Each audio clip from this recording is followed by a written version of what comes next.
Sparky was more of a gymnastics possibility. He looks pretty good here, a little flurry here. He's hanging, man. Very Arizona impressive. State, a Beauty and the Beast tonight. Women's gymnastics winning against Cal, and now Arizona State's locked up the dual meet win. But the final battle of the night, one of the best heavyweights in the nation, 6th ranked JT Felix of Boise State from Riverside, California, active right away.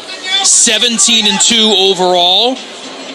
And trying to finish off a takedown, and does in the first 15 seconds. Very good technique. Low single, reach across to a Turk. Nice job. I like seeing aggressive, athletic heavyweights.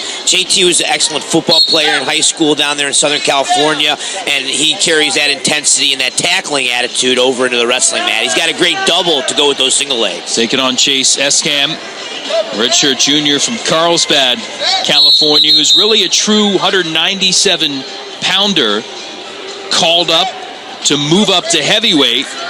Basically, they say, hey, start eating, put on some weight, and go up and hang with the big boys. Does have some big wins. A huge one against Old Dominion at the Virginia Duels, which helped out big time at a victory for Arizona State. Coach Charles liking his effort level, but it's tough when you're wrestling against a guy you may be giving up some sizable weight to. Yeah, he's solid. He's a good 97. He's doing a good job transitioning to heavyweight. He's overmatched here today. And JT Felix, as we talked about earlier, he's a stud, aggressive. But he so far holding his own a little bit. Aside from letting his ankle get grabbed too easily, he's staying solid. See if Felix chooses to stay on top and pound or open up on his feet, because I'm pretty sure he can take him down quickly if he lets him go and build up a ride, build up some points. Some great wins among the 17 in the year for Felix. Grabbed the title at the Cowboy Open to start the year. 2nd place at the Las Vegas Invite. And 3rd at the Midlands Tournament. Beat some great competition there. Top 10 wrestler in Connor Medberry of Wisconsin, and lost to Bobby Telford of Iowa 4-2 in the semifinals. Did win his 3rd place match to finish on the podium. 6-0 in duels, and got a team high 7 pins on the year for Boise State.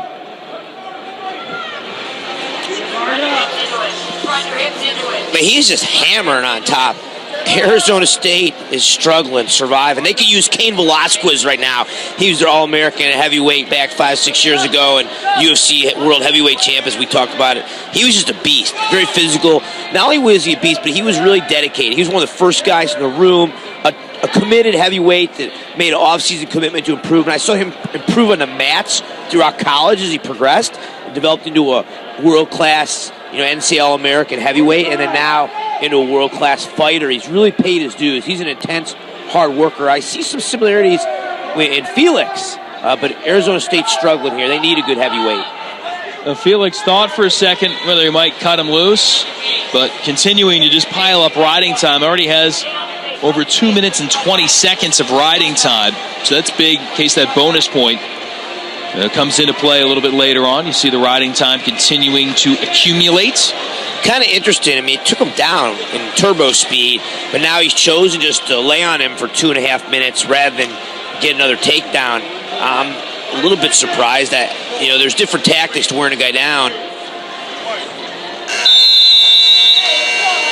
Now here at Wells Fargo Arena on the top level, they've got some of the pictures of some of the great performers here, and we've got pictures of them as well. Cain Velasquez, 2-time All-American at Arizona State. They've had a litany of great champions touched on it before. Anthony Robles and Bubba Jenkins, both in 2011. 2-time champions, Dan St. John's, Marcus Malika, both multiple winners of NCAA titles for Arizona State. And Eric Larkin, undefeated as a senior, won the Dan Hodge Award as the top college wrestler that year for Arizona State. Yeah, he's a beast. He's coaching here locally at a Catholic school.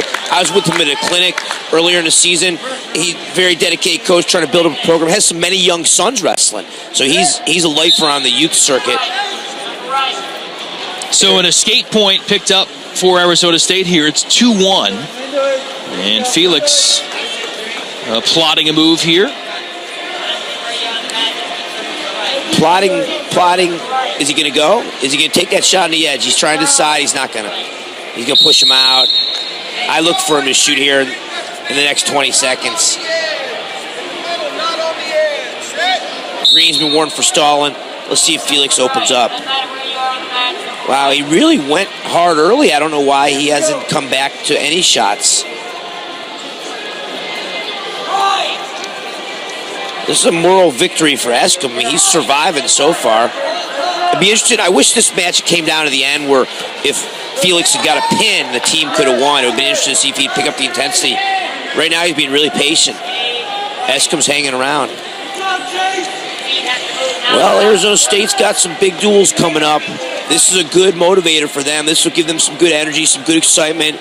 When Stanford comes to town next Monday, they'll be looking to knock them off.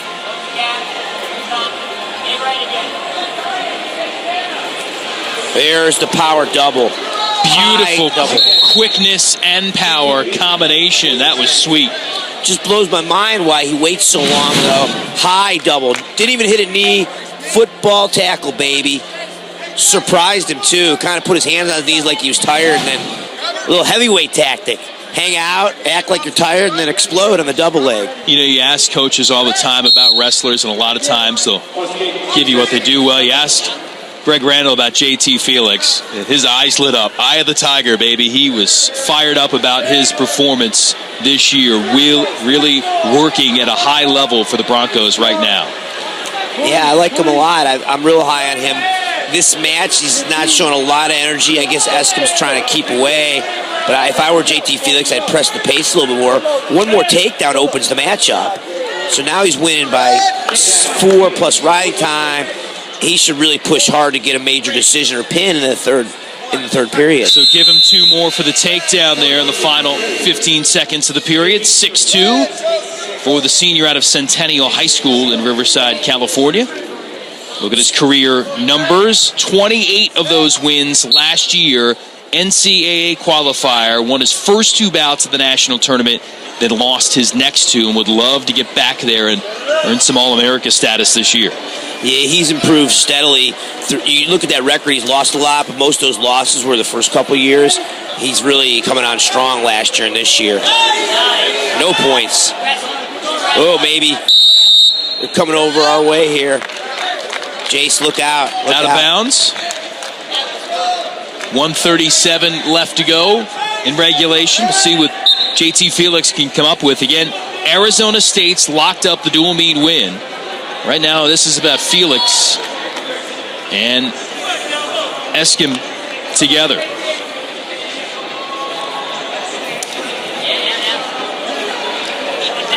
JT Felix doesn't use enough setups, doesn't hand fight enough.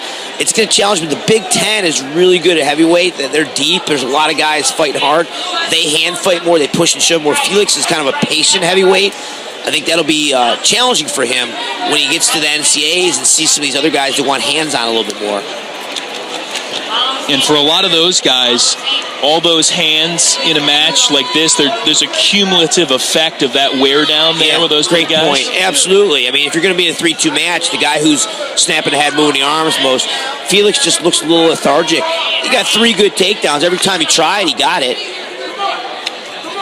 But he's just not finishing strong. And Eskam able to counter here. 2 for the takedown. Arizona State redshirt junior says, hey, wait a minute, don't forget about me. This thing isn't over. 6-4. He's got riding time against him, so essentially it's 7-4. But still trying to find a way to come up with a magic move here. But turning Felix for a tilt to back points, easier said than done. Yeah, this is a victory for Arizona State, though. This individually, to finish strong like this, I mean, he wore out Felix. Felix isn't even trying to get away. And then the Arizona State fans are happy and they're fired up. This is a huge win for the team. All the gymnastics fans stuck around. It's exciting stuff.